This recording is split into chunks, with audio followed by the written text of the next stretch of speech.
আজকে আমি মোরালা মাছের ঝাল চচ্চড়ি করব।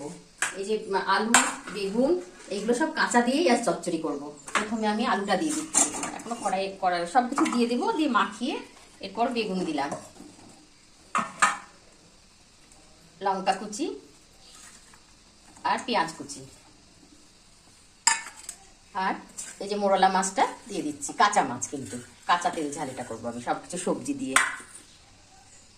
রসুন বাটা আর সর্ষে বাটা, একটু হলুদ গুঁড়ো দিয়ে দিলাম, লবণ টেস্ট অনুযায়ী দেখে আবার পরে দেব, তারপর একটু লঙ্কা গুঁড়ো, কাঁচা লঙ্কা দিয়েছি 1 চামচ দিয়ে দিলাম লঙ্কা গুঁড়ো। আর এইটা না একটু তেল বেশি লাগবে, তেলটা না দিলে এই তেল ঝালটা ভালো লাগবে না, কাঁচা তেল ঝাল এটা। এবার পুরোটাকে আমি মাখিয়ে নেব, একটু জল দিয়ে দেব।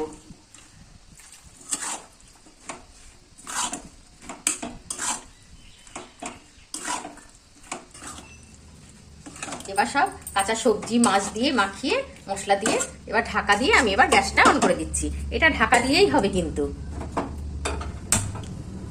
কাঁচা ঝাল চচ্চড়িটা গরম ভাতে খুব ভালো লাগে খেতে। 10 মিনিট মতো ঢাকা রাখলেই হয়ে যাবে এটা। বেগুন আলু এগুলো সেদ্ধ হয়ে যাবে, তখন মাছটাও হয়ে যাবে। এই যে 10 মিনিট পর ফিরে এলাম, দেখি কেমন হয়েছে। আমি কিন্তু এই গ্যাসটা একটু লো করে দিয়েছিলাম। হ্যাঁ, আমার তেল ঝাল হয়ে গেছে মাছের। গরম ভাতে এটা খেতে খুব সুন্দর লাগে একদম। কেউ ভাবলে মানে যদি মনে করেন যে আমি শুধু মাছ দিয়ে তেল ঝালটা করব, সবজি দেবো না, তাও হবে, কাঁচা মাছেও হবে, ওটা পুরো আরো সুন্দর লাগে ওটা খেতে, এটাও ভালো লাগে।